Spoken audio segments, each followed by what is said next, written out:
Pets, everyone. So dang useless, yet when you factor in their best, they really do have a lot to discuss, honestly. So from quote-unquote secret critters to hidden hunger minigames, let us revisit some old friends while talking a bunch of new stuff that wasn't able to be mentioned in the video that gave them all the fame, yes. Yes, after we remember how to find them, of course. You will have to have found your mosaic branch, as it is there, and only there, that you will stumble upon the rock den.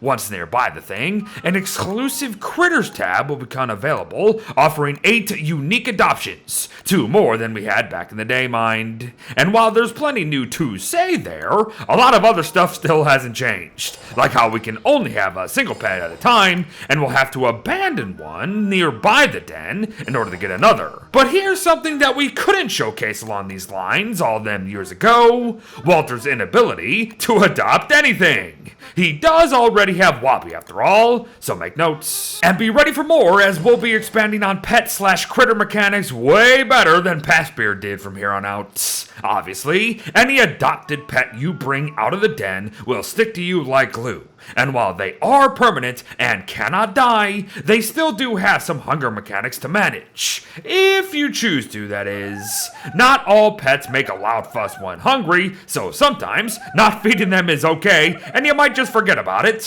while other times you want to rip your ears off. But if we are smart about feeding, we can actually increase their hunger pools essentially.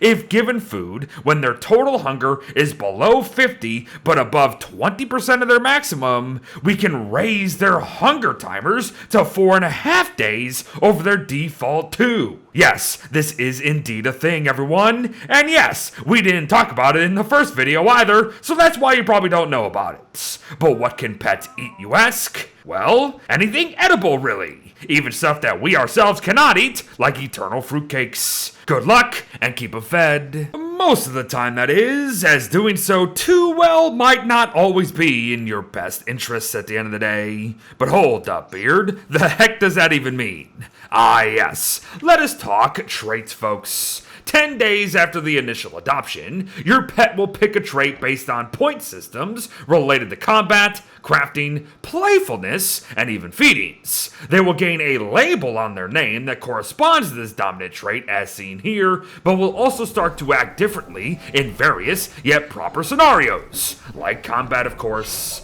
Scrappy trait points come for us fighting and killing stuff, and we'll see pets act aggressively towards hostiles. The playful trait, and its respective points of course, come from pets playing with other pets, themselves, or when we pet them. Especially following a nuzzle up, if you know what I mean. Crafty trait points will be gained via crafting pretty much anything that isn't walls. And finally, the well-fed trait and its points will be a thing when feeding pets anything, but will be greater if pets are fed their favorite foods. Those being the foods needed to adopt them, mind. Now there's a whole system working in the background that's going to add and subtract trait points depending on what actions we're doing and how much time passes. So it's possible your pets will be changing dominant traits every 4-ish days. That said, if you want to lock in a trait, you can feed your pet goodies type foods like taffy to keep them scrappy. It's good stuff, and pretty much all new too, at least to the channel here that is, as Pastbeard was kinda lazy. But to continue this trend, let us discuss the one and only pet that matters after all these years, the Mothling. Yes, believe it or not, the first critter video is so old that even though the Mothling here is over 2 years old itself, we weren't actually able to talk about it back then.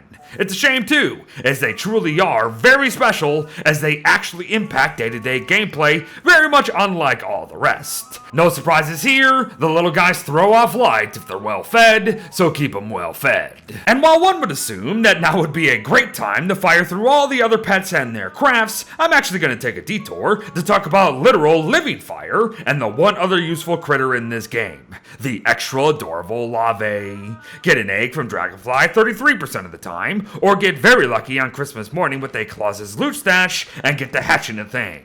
A process that is way easier than another hatching process we'll be discussing here soon, as all you need to do is keep it near a fire for roughly 2 days. Eventually, it will hatch, and it's going to drop a larvae tutu that will act like Chester's eye bone, allowing for the larvae itself to follow us. But why go through all that? Well, because the little guys will provide heat, infinite light, a place for us to cook without a fire, and can even follow us down into the caves. They will burn and eat their own food too, however, we will always be able to give them ash or charcoal on the go to help speed things up and heal them.